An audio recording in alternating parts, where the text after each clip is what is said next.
to Art of Fighting Against Malware Part 1.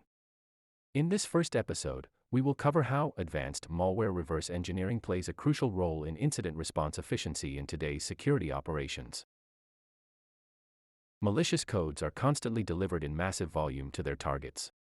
There are several technologies that are designed for and applied by organizations to detect malicious codes. For example, endpoint antivirus systems, endpoint detection and response systems, or different kind of sandboxes. These tools usually utilize static and dynamic analysis techniques to reveal what the given malware does. Based on the results of the analysis, the tools make a verdict if the analyzed code is malicious or benign. Knowledge of what the malware does is crucial when we need to plan how to respond to the given malware. On a very high level, these steps are repeated for each malware incident. The malicious code must be detected amongst the benign ones, it must be analyzed to understand what it does, and based on that information, the response activities can be planned to mitigate it. The challenge comes when the incident management team or security operations center team already used the available technologies and tools, and it is still unclear whether the given code is malicious or not. This is the point when there is a need for in-depth malware analysis, which is usually done by malware reverse engineers. In our definition, the process of malware analysis does not equal malware reverse engineering. A suspicious file can be detonated in a sandbox, or automated scripts can be executed to reveal embedded codes. We consider those tasks malware analysis. The process of reviewing a code at the assembly level and reading and analyzing the code based on the performed assembly instructions is referred to as malware reverse engineering.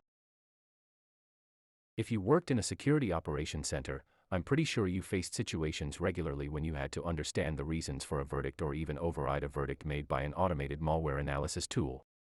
Let me grab a few examples. There are certain cases when a sandbox marks an email as malicious due to its attachment and the user requests to release the email from quarantine because it was sent by a trusted third party. Or there is a file that reached a 60-something score on an EDR system, but according to the business, it's part of legitimate software.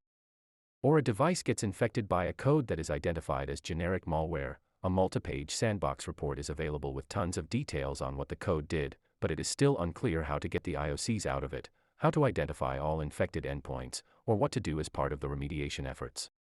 If the next steps need to be specified in a situation when all the available tools did their part of the job but still there is uncertainty, that's the point when special malware reverse engineering skill sets are required to aid the incident response process.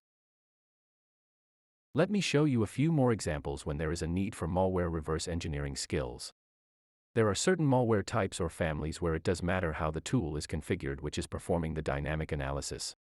Let's take Emotet as an example. This is a sophisticated Trojan commonly functioning as a downloader or dropper of other malware. Emotet is usually distributed via phishing emails to the victims. It's a regular step during the analysis of malware to identify all the command and control servers that are being used by the malicious code. If the list of the command and control servers is available, it can be reviewed whether there were additional devices that communicated with these malicious IPs. Therefore, in this way, all infected devices can be identified. Furthermore, traffic towards these IPs should be blocked on the perimeter security devices to prevent data exfiltration, for example. Getting back to Emotet, it usually selects two IPs from the C2C server list and initiates a connection to them when executed.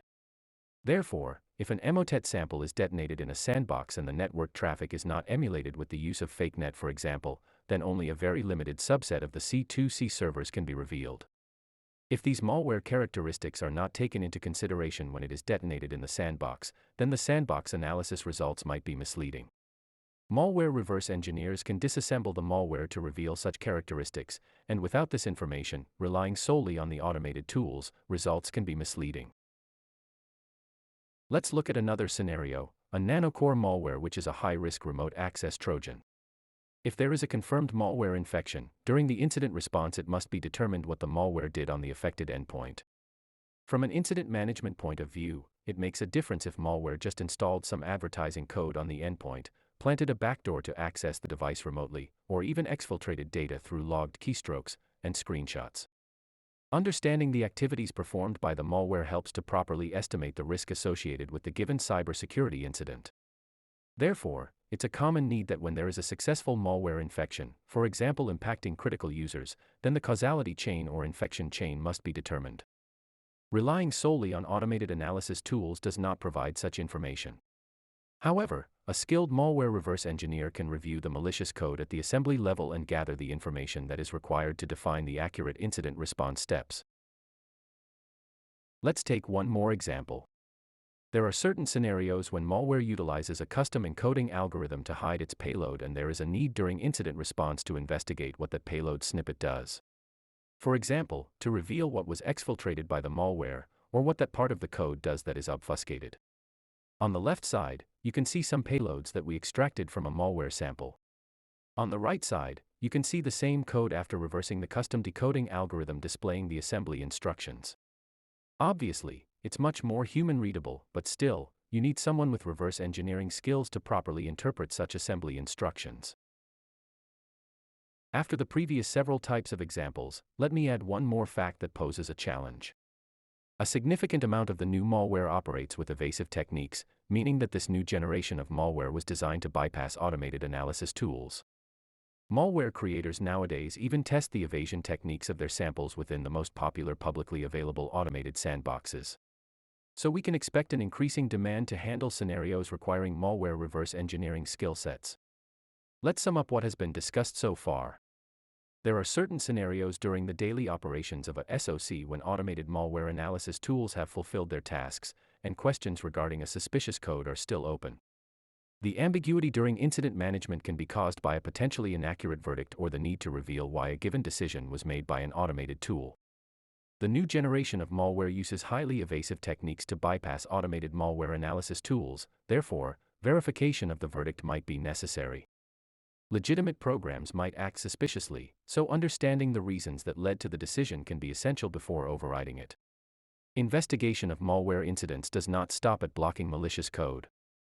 Understanding what the code does enables an effective response to the incident, including identifying which assets are impacted and how. Let's emphasize in advance, there is relevance in applying the available malware analysis tools within a SOC. However, there will be always situations when human-aided reverse engineering needs to be involved. Thank you for joining us for this episode. In Part 2, we will demonstrate the different challenges security operations centers face when they are willing to establish malware reverse engineering capabilities on their own, and malware reverse engineering as a service, as a possible solution to overcome these challenges. If you seek professional support in handling malware incidents on the highest level, or want to learn more about how to fight efficiently against malware, visit our website, or follow us on LinkedIn.